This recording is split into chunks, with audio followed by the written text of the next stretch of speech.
Boldin gives us a tool to help us with estimating Roth conversions. And today I'm going to walk through the Roth Conversion Explorer tool, show you how to use it and how to get the best out of it.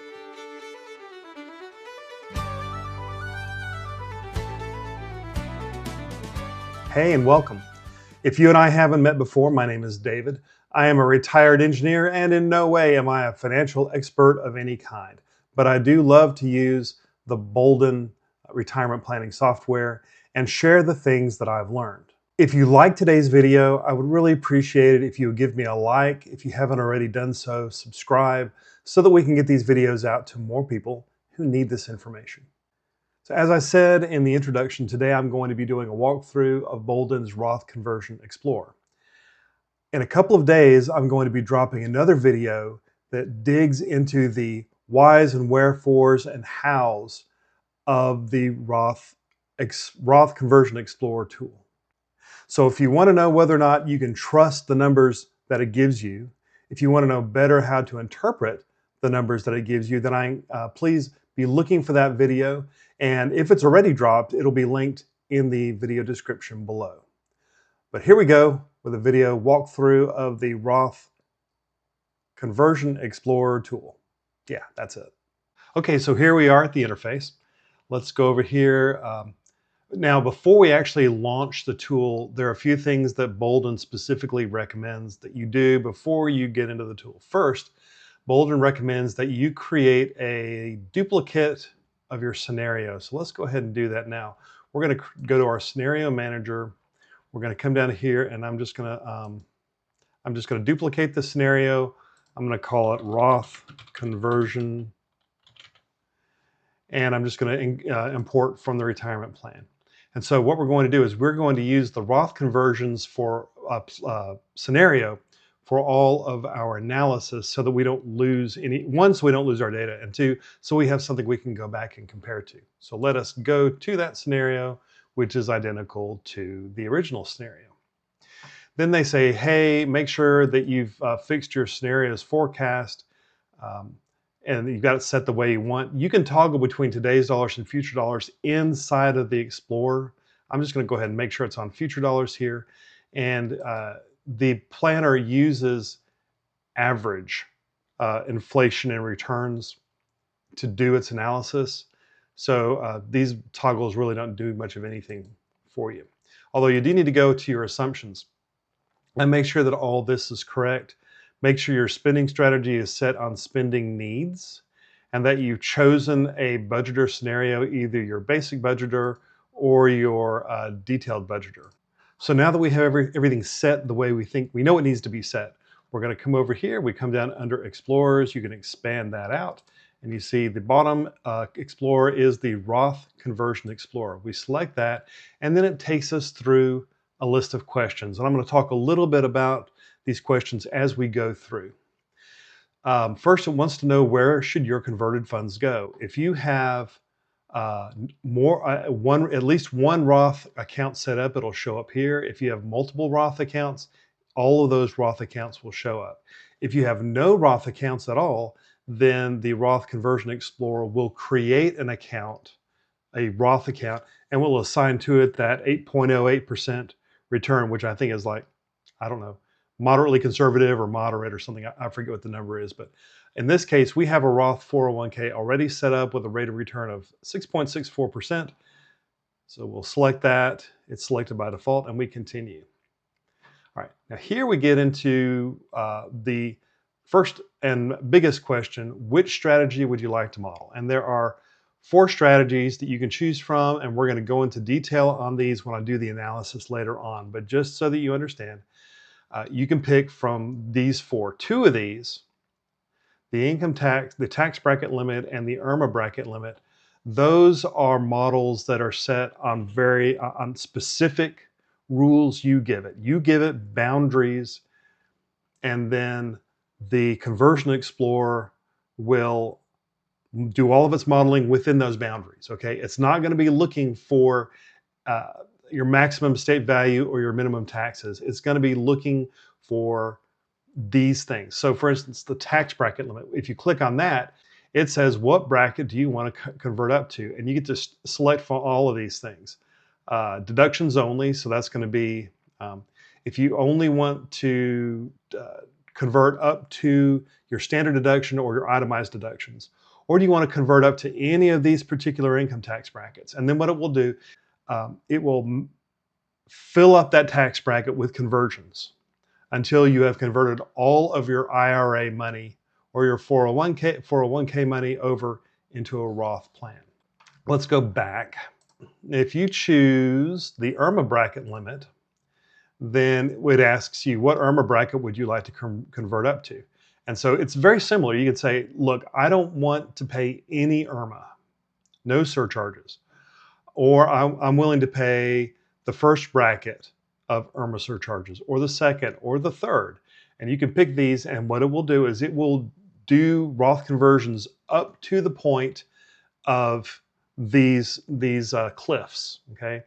If you choose, let's come down here. If you choose lowest lifetime tax liability, what that will do is that will look at taxes over the entire course of your lifetime, and it will recommend to you Roth conversions that mathematically optimize to the lowest lifetime tax liability, exclusive of everything else. And similarly, but not the same, if you choose highest estate value, then it will do an optimization routine to do Roth conversions that converge upon the highest estate value when you finally reach the end of your plan. Okay, so those are your 4 choices for your Roth conversion. I'm going to go ahead. We've already looked at tax bracket limit and IRMA bracket. I'm going to pick highest estate value. For all of these, it's going to ask this question: is it okay to pay for the tax liability of Roth conversions with tax deferred funds? What this is asking you is, are you going to give Boldin permission if it makes sense to use money that's part of that Roth conversion to pay the taxes for the Roth conversion? That is not tax efficient, but it might ultimately end up being the best move, either for minimizing your taxes or for maximizing your estate value. If you tell it no, then what it will do is it will use up all your cash up to the point where you can't do another Roth conversion, okay? So that's how it works. Now, there's a step beyond this. If you tell this yes, it doesn't ask you another question about this. If you tell it no, meaning I don't want you to pull any of the tax payments from the conversion, then it will say, hey, do you want to protect a minimum amount in your taxable accounts? We'll talk about why this is important later on when I go through the analysis. But essentially, if you tell it no, it will keep pulling cash from your after-tax accounts until it uses them up.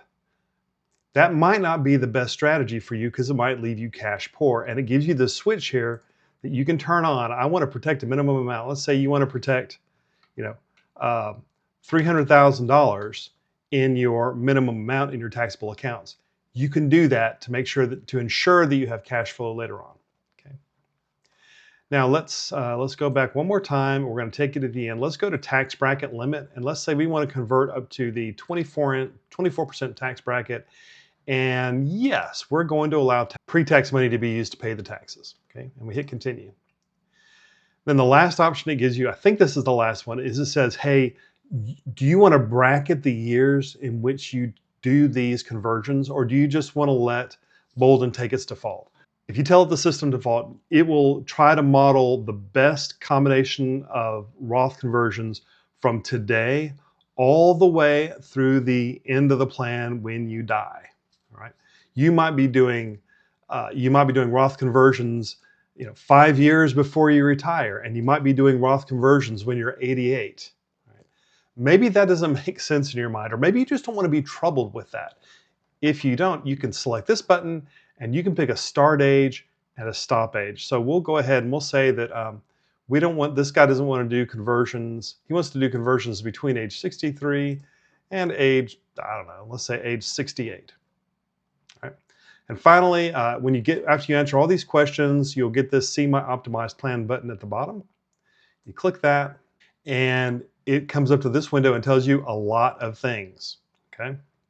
Of course, up here at the top, you can see it says View in Future Dollars, or today's dollars. So that allows us to toggle, but we want to see, let's say we want to see it in future dollars. Okay. Over on the left-hand side of the screen, you've got some things you can do. You can tell it now, I want you to pick the forecast. When it first comes to you, it's going to choose average. I want you to use optimistic. Let's click on that. Okay. It changes. I want you to use pessimistic scenario. There you go. It gives you a different number of, it does a different calculation for you. Let's go back and look at average. It's recommending 3 conversions. Notice we've got our strategy that we selected, the max out the 24% tax bracket. Well, we can change this. We can come back here and we can choose from those 4 again, and we can play with those. But let's go ahead and let's leave it here. Tax payments, again, if we want to change that yes/no question, we can fix that there. We can optimize conversions without setting an annual limit. That's interesting. Do you have a maximum per year that you're willing to convert? Let's say that I don't want to convert more than $50,000 a year. This is where you would do that. You would turn that on, and then you would give it a dollar amount. I don't want to do more than $50,000 a year. We've got our conversion time frame here that we put in that last question.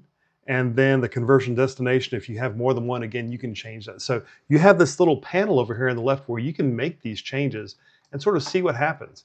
At the top of the summary, it gives you what's going on. It says, hey, based on what you've put in, you're going to do 3 conversions up to that 24%. It's going to get all your money moved out, and your estate value at longevity will be almost $2 million less, but you will have saved nearly $300,000 in taxes over your lifetime. The next chart shows us the conversion plan. And so you can come here and you can look at the years across the bottom, the amounts on the left-hand side, and what the Conversion Explorer is recommending is a sizable conversion in 2032, 2033, and 2034 at ages 63, 64, and 65. Now here there's a toggle. You've got an optimized plan, and if you already have some Roth conversions in your plan, you can hit the current plan and it will show those to you so that you can compare what they look like. Currently, this particular model, this modeled person does not have a current plan. Annual conversion amounts by account. We click the drop down, and what it shows us is a list of those conversions, the date and amount that's going to be converted. These projected account balances, these are your savings balances over time grouped by tax treatment. And if we kind of zoom in on this, we see that, like with a lot of charts, you can mouse over and you can look at the individual years. We're going to click on the year 2030.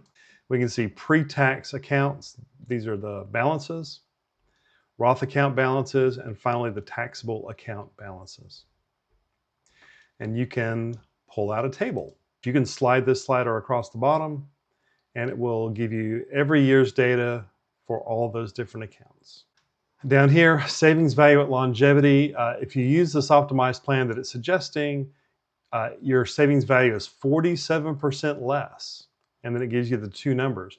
If you leave it alone, it's 4 million. If you optimize the way we're talking about, it goes down to 2.1 million. Clearly, this is not the best plan.